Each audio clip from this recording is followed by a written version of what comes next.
দিদার বাড়ি বেড়াতে এসে স্নান করতে নেমে নদীতে তলিয়ে গেল শিশু কন্যা। মুর্শিদাবাদের সাগরদিঘি ব্লকের কাবিলপুর অঞ্চলের তেঘরিপাড়া এলাকায় আজ সকাল 11টা নাগাদ নদীতে স্নান করতে নেমে তলিয়ে গেল 10 বছরের একটি শিশু কন্যা।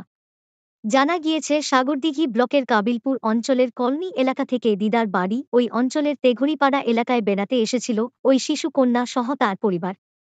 কিন্তু নদীতে স্নান করতে নেমে সাঁতার না জানার কারণে অসাবধানতা বশত নদীর গভীরে চলে গেলে সে তলিয়ে যায়। ইতিমধ্যে এলাকার মানুষজন জাল ফেলে নৌকা নিয়ে সেই শিশু কন্যাকে উদ্ধারের কাজে লেগে পড়েছেন।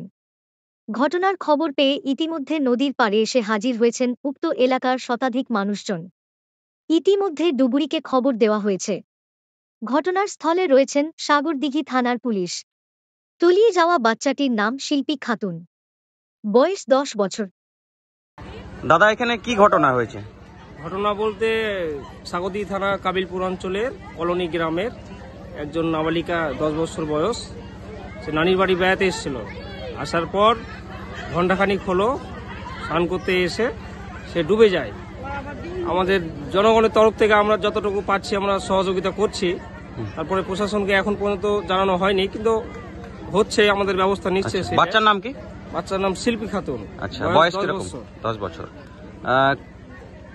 আপনার নাম? সালাউদ্দিন। আচ্ছা, আপনি এলাকারই বাসিন্দা? জি।